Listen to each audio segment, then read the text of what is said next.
wabarakatuh. Waalaikumsalam warahmatullahi wabarakatuh. Perkenalkan, saya Devi Tristiawati, guru SD Negeri Nogopuro yang saat ini sedang melakukan pendidikan profesi guru di Universitas PGRI Semarang.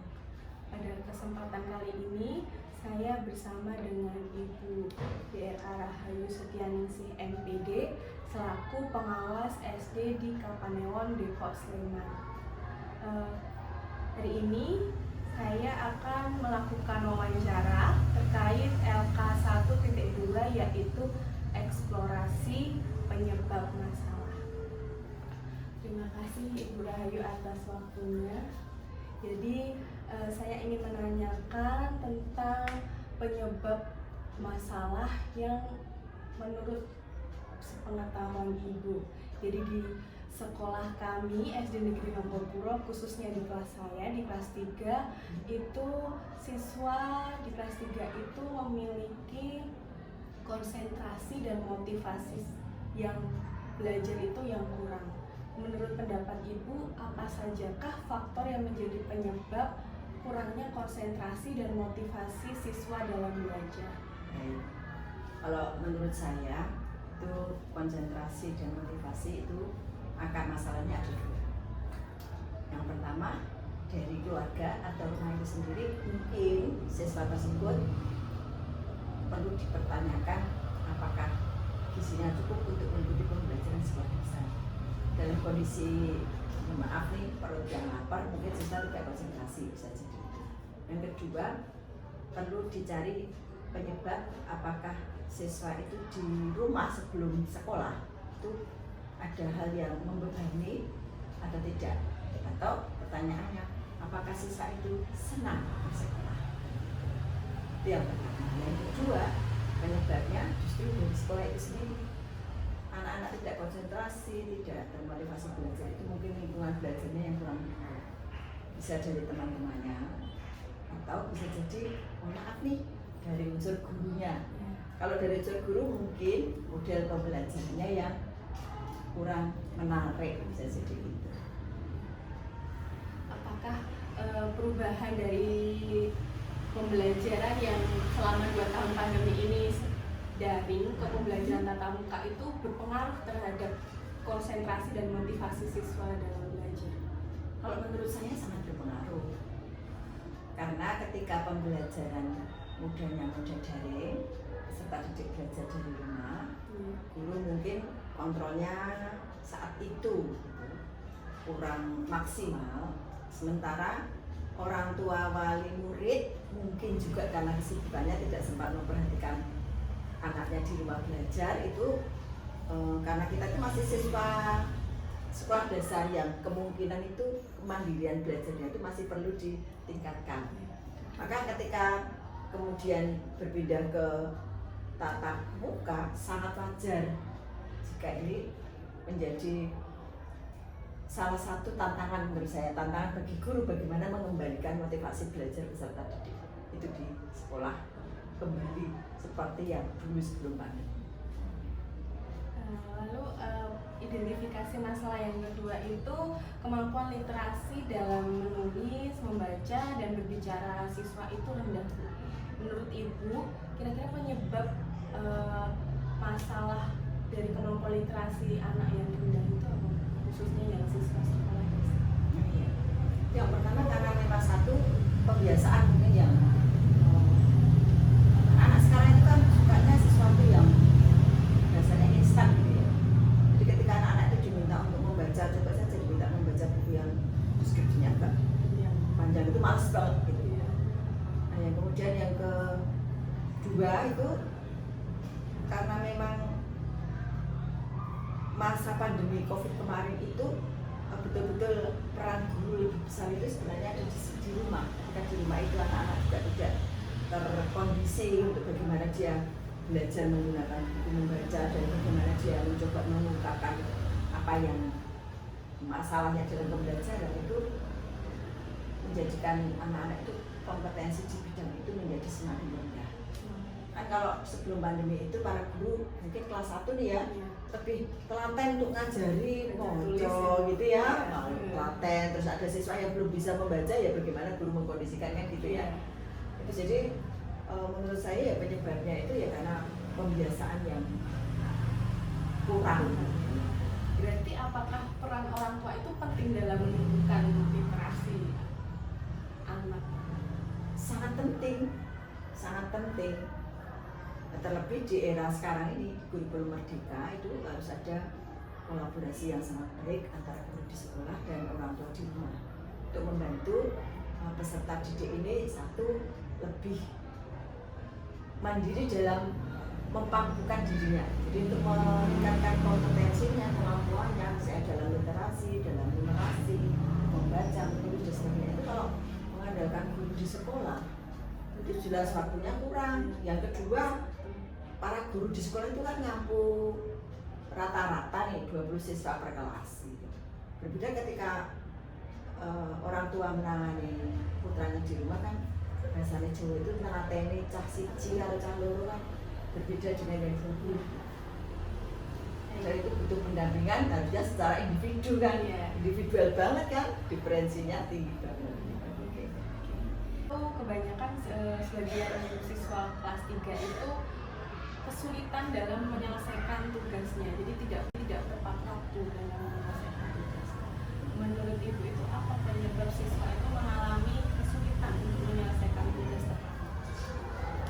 Menurut saya lebih pada karena kita belum sukses menanamkan karakter dalam tanda petik kemandirian dan tanggung jawabnya siswa. Jadi kalau sekarang baru dikembangkan bahasa kita itu disiplin positif. Ketika itu sudah sukses menanamkan disiplin positif di anak-anak itu, yang muncul dalam diri siswa itu adalah motivasi sifatnya intrinsik dari dalam diri sendiri. Nah, ini yang saat ini mungkin para guru lebih harusnya nih nanti inovasinya ke arah sana. Bagaimana menerapkan disiplin positif itu di kelasnya. Sehingga kalau itu sukses, anak-anak itu bisa menyelesaikan tugas tidak tepat waktu, bisa diminimalisir. Kalaupun ada, mesti ada penyebab yang menjadi alasan dan itu bisa diterima. Karena motivasinya itu datang dari diri siswa. Lalu apakah perlu guru itu memberikan suatu batasan waktu dalam mengerjakan tugas? Kalau menurut saya tidak. Karena tadi Ya, harusnya ya disampaikan ke siswa itu bukan batasan waktunya, tapi bagaimana memahamkan peserta didik bahwa apa yang dilakukan itu merupakan satu bentuk tanggung jawab sebagai siswa dan semua manfaatnya itu adalah milikmu nak gitu. Anak-anak betul-betul akan menyadari bahwa itu kebutuhannya, bukan kepentingan atau milik guru. Bukan itulah ini yang menanamkan itu loh Bun, yang sekarang ini betul-betul lagi. Kali ini saya akan mengajak ke sana, coba deh para guru itu semua menerapkan disiplin positif. Pasti yang menjadi masalah ini akan terurai. Kalau misalnya terjadi tadi itu ada anak yang tidak mengerjakan tugas tepat waktu itu, nanti akan dicari akar penyebabnya dan ditanya apa toh masalahnya. Terus kira-kira kalau masalah seperti ini kamu menyelesaikannya bagaimana? Itu kan menanamkan tanggung jawab itu yang sekarang sampai hari ini belum sukses di sebagian besar peserta didik. Lalu permasalahan berikutnya tuh ada kurangnya komunikasi dan kerjasama antara guru dan wali murid. Jadi memang tetap ada komunikasi antara guru dengan wali murid, namun ada sebagian yang kurang merespon, kurang bisa memberikan feedback atas sudah dilakukan oleh guru. Menurut Ibu tuh penyebabnya apa? Kalau sudah ada di grup WA ada ya, grup WA kelas ada. Kalau menurut saya ini yang pertama adalah ada kemungkinan, berapa kemungkinan kalau dari sisi wali murid ya. Ini wali murid itu terlalu sibuk gitu ya, jadi sampai tidak punya waktu untuk dan melihat WA gitu. Mungkin ya, kalau dari sisi, tapi kan kita tidak bisa menyalahkan orang tua sebegitu apa masifnya gitu ya. Jadi kalau ada kejadian seperti itu, justru justru kalau menurut saya penyebabnya adalah dari guru itu sendiri. Mengapa Obi katakan seperti itu penyebabnya guru? Nah karena ketika misalnya begini, kalau misalnya ada orang tua yang tidak respon di grup WA, apa yang dilakukan guru? Ya harusnya guru itu sendiri yang kemudian care, peduli. Kalau di grup WA dia tidak respon, mungkin dijapri gitu. Kalau dijapri tetap nggak respon, ya kemudian gurunya itu ya dibel atau bagaimana? Dibel kok tidak respon? Ya perlu guru itu mungkin ya meyakinkan ke rumahnya ada apa atau gitu. Artinya kan tetap dalam hal ini peran guru sebagai fasilitator dalam hal ini itu sangat diperlukan. Jadi kalau saya penyebabnya itu pertama kalau dari sisi orang tua mungkin kayak gitu tadi ya Mas sampaikan, tetapi lebih pada ke sisi guru sendiri. Jadi bahasa saya refleksi deh guru itu apakah guru atau Pak Guru itu juga sudah memfasilitasi ini itu optimal atau belum gitu kan. Lalu di grup WA sudah disampaikan, sudah di-share, sudah terkirim tapi kok ada respon, tapi terus diterima aja. Malah terkesan menyalahkan orang tua, kok nggak respon, nggak pas juga. Jadi perlu ya Bu, guru itu melakukan seperti home visit gitu. Sangat perlu untuk kasus-kasus yang tadi saya sampaikan. Karena kan guru itu sebenarnya tahu loh gitu deh di guru ini ada siapa tahu gitu ya ada masalah tertentu di rumah yang kita nggak tahu loh. Lalu apakah pemberian tugas di sekolah itu juga perlu melibatkan wali murid untuk meningkatkan komunikasi antara pihak sekolah dengan wali murid? Sangat perlu, dan itu sebagai salah satu alat bahasa saya, salah satu alat untuk meningkatkan komunikasi orang tua wali siswa dengan gurunya. Salah satu alat, karena dari alat yang lain. Nah, cuma saya harapkan komunikasi itu tidak hanya sebatas ketika ada masalah atau ada tugas. Jadi untuk para guru juga mohon ini mindsetnya perlu diubah ya. Ketika komunikasi dengan orang tua wali murid itu perlu orang tua wali murid di samping masalah juga misalnya menyampaikan tugas report, misalnya laporan pelajaran belajaran anaknya itu perlu juga disampaikan. Jadi komunikasinya itu intens, tapi tidak hanya sekedar kalau ada tugas, kemudian kalau ada masalah perilaku menyimpang baru disampaikan. Tidak, justru akan baik dan pas kalau misalnya bisa secara kontinus laporan-laporan ke orang tua murid itu disampaikan. Lalu identifikasi masalah yang kedua itu penggunaan model pembelajaran Bu yang digunakan guru itu kurang optimal, model pembelajaran inovatif yang digunakan itu kurang optimal. Jadi sebenarnya selama ini juga sudah mencoba melakukan pembelajaran kontekstual tetapi masih menggunakan PowerPoint dan itu belum interaktif ya, belum melibatkan peserta didik langsung secara langsung dalam misalnya dalam games atau apa gitu. Menurut Ibu kira-kira selain itu faktor penyebab penggunaan model pembelajaran inovatif yang belum optimal itu apa? Wah, kalau yang ini menurut saya gini Bun, tidak semua yang menggunakan IT kayak PowerPoint, kayak apa tadi yang saya itu menjadi kontekstual. Ada malah nggak sesuai jika tidak sesuai dengan karakteristik materinya, itu yang perlu dicatat dulu. Tapi kalau saya ditanya mengapa para guru belum menggunakan PowerPoint, ya dimaksud ya, atau yang modelnya kontekstual? Penyebab penggunaan model pembelajaran inovatif yang belum optimal. Kalau itu beberapa kemungkinan penyebabnya yang saya amati di lapangan nih, salah satunya memang maaf nih kompetensi guru dalam hal model pembelajaran yang kontekstual itu sendiri belum sepenuhnya dimiliki. Kemudian bagi guru yang sudah memiliki kompetensi di bidang itu, keinginan untuk menggunakan atau mengimplementasikan, mohon maaf mungkin perlu ditingkatkan motivasinya gitu. Karena sebenarnya dia mampu kok, cuma bahasanya mungkin ribet, begini begitu kan gitu ya. Kemungkinan jadi kan itu keinginan dalam dirinya sebenarnya kan, motivasi dalam diri guru itu sendiri yang menurut saya kurang gregetnya gitu lah gitu. Sebenarnya udah mampu mampu sih ya, apalagi guru-guru kayak penjenengan nih dia sudah oke, mampu nih buat ini mungkin sudah bisa. Jadi untuk yang belum kompeten tadi ya harus gimana gitu ya. Kemudian kalau yang ini tadi tuh lebih pada menurut saya ke motivasi guru untuk bagaimana mengimplementasikan.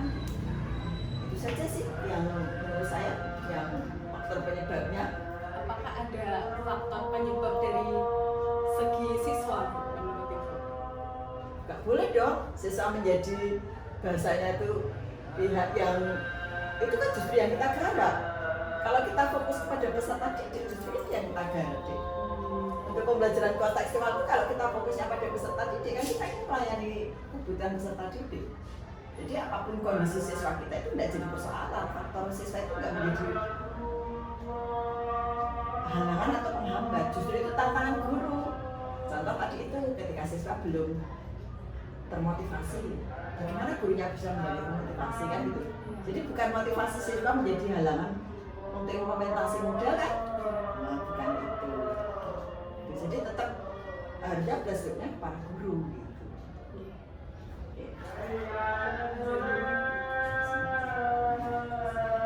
Lalu identifikasi masalah selanjutnya adalah guru kesulitan untuk menerapkan pembelajaran berbasis HOTS.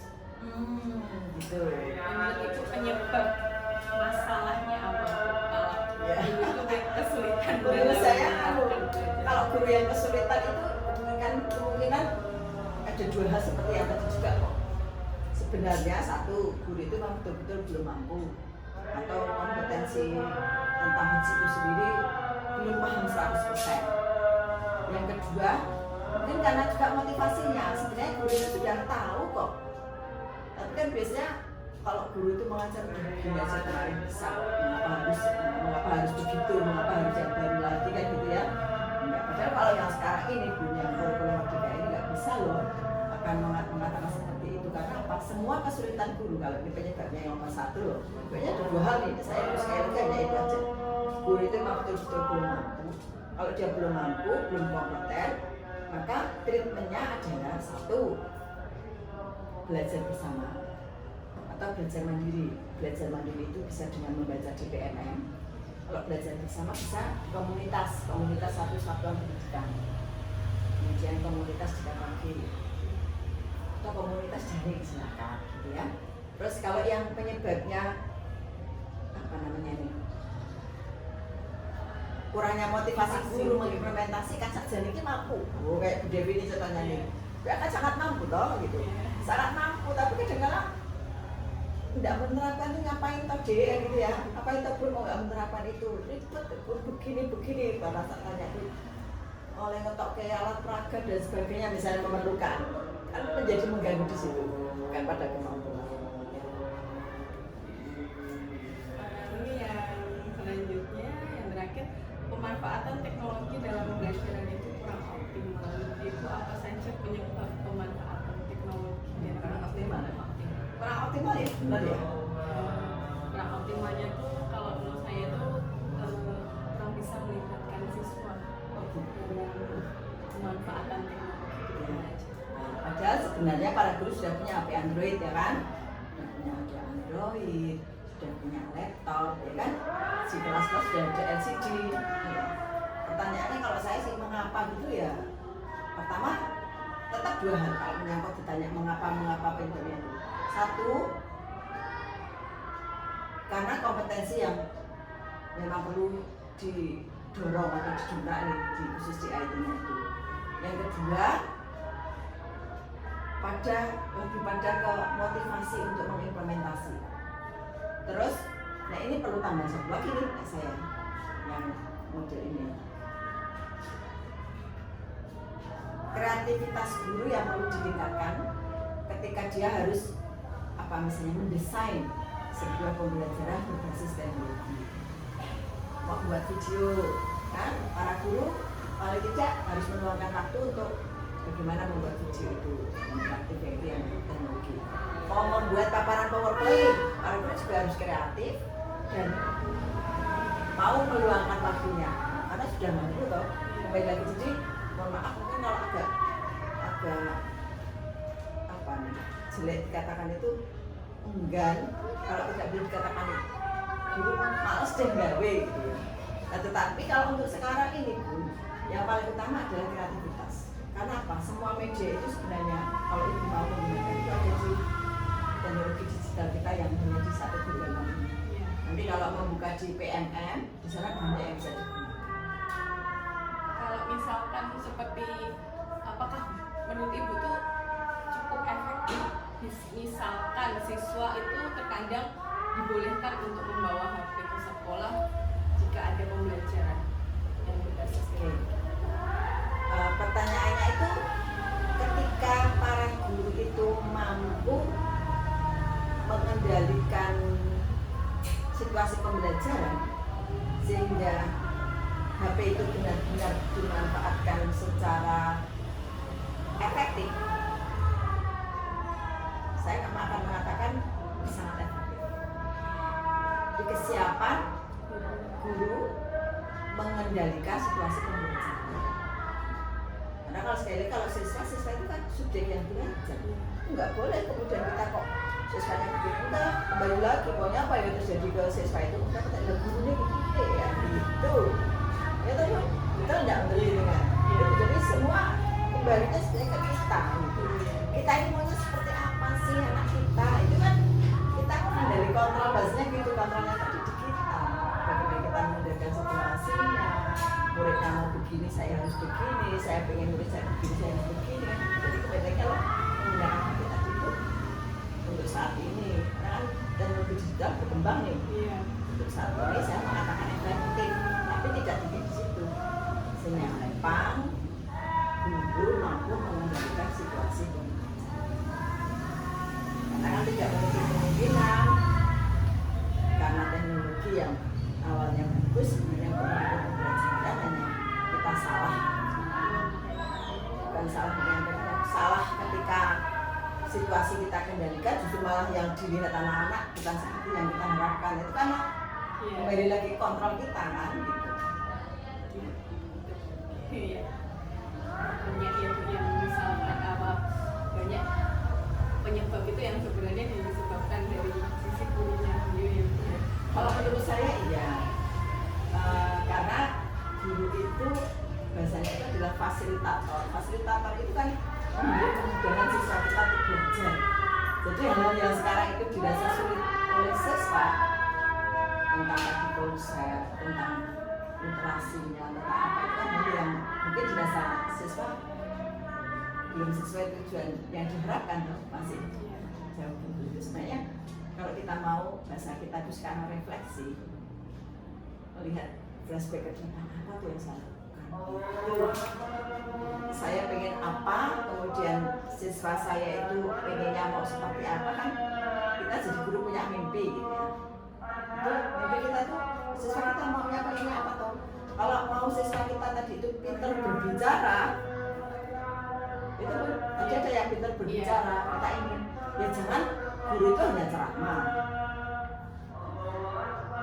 Coba deh gunakan metode diskusi, ya kan Bun? Terus anak diajak berdialog mungkin antar kawan atau apa caranya sama-sama mau menyampaikan pembelajaran apa gitu kan bisa. Itu contohnya. Ibu cukup untuk eksplorasi penyebab masalahnya. Terima kasih sekali atas informasi, masukan dan juga penyebab yang menurut pendapat Ibu. Jadi sekian sesi wawancara dengan narasumber pengawas. Semoga bermanfaat untuk Bu Novi sendiri, Bu Devi sendiri, saya dan juga untuk semua di bidang pendidikan. Terima kasih. Wassalamualaikum warahmatullahi wabarakatuh. Salam, sukses juga untuk Bu Devi. Terima kasih. Sukses ya, tetap semangat. Iya. Jadilah tergerak dari diri sendiri, termotivasi, kemudian bergerak. Kalau sudah tergerak, sudah punya keinginan, terus bergerak dan jangan lupa menggerakkan, mengajak teman-teman sekeliling itu menjadi selalu sedikit perubahan sudah